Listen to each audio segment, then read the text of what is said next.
আসসালামু আলাইকুম। High student, কেমন আছেন আপনারা? জি স্যার, আলহামদুলিল্লাহ ভালো আছি। স্যার আপনি কেমন আছেন? আলহামদুলিল্লাহ ভালো আছি। সিয়াম, তুমি কেমন আছো বললে না তো? জি স্যার, আলহামদুলিল্লাহ ভালো আছি। চলো তাহলে ক্লাস শুরু করা যাক।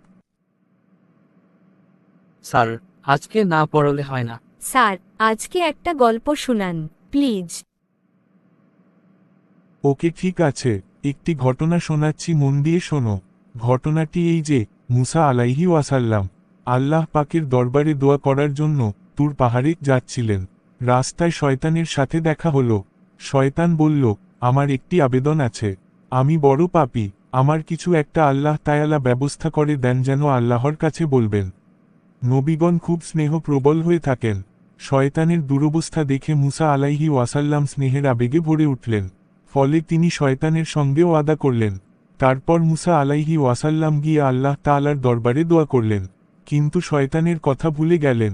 আল্লাহ পাক বললেন, হে মুসা, আপনি এক বান্দার সঙ্গে ওয়াদা করে ভুলে গিয়েছেন।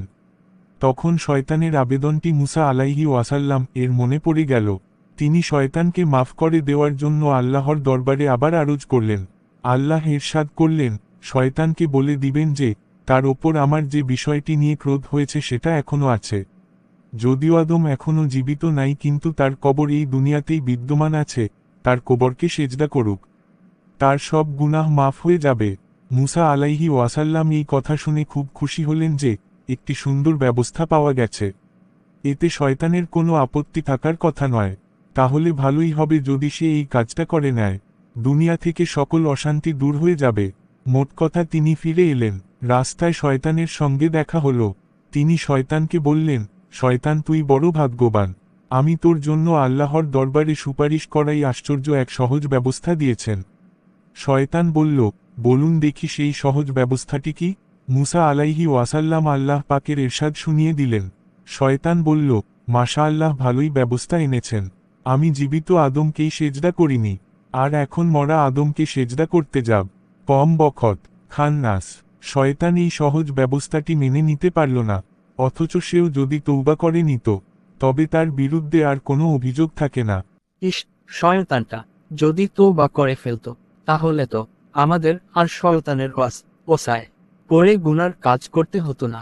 ইস, কেন যে এই শয়তানটা তৌবাটা করল না? মোট কথা, শয়তানের জন্য তৌবার সুযোগ রয়েছে। তবে আর বাকি থাকে কে? সবার জন্যই এই সুযোগ রয়েছে। যেমন কঠিন কঠিন গুনার তালিকা দেওয়ার পর ইরশাদ হয়েছে, ওয়াকলুদ ফিহি মুহানান ইল্লা মান তাব, কবরের আযাবে সে লাঞ্ছিত অবস্থায় চিরস্থায়ী হবে, তবে তারা নয় যারা তওবা করে। যতদিন না পশ্চিম দিক থেকে সূর্য উঠছে, ততদিন এই কানুন বহাল থাকবে। আল্লাহ পাকের কত দয়া! সুতরাং কোনো ব্যক্তির ব্যক্তিত্বদের সাথে আল্লাহ পাকের ঘৃণা নাই। শুধু মানুষের গুনাহার কারণেই আল্লাহর ক্রোধ ও ঘৃণা।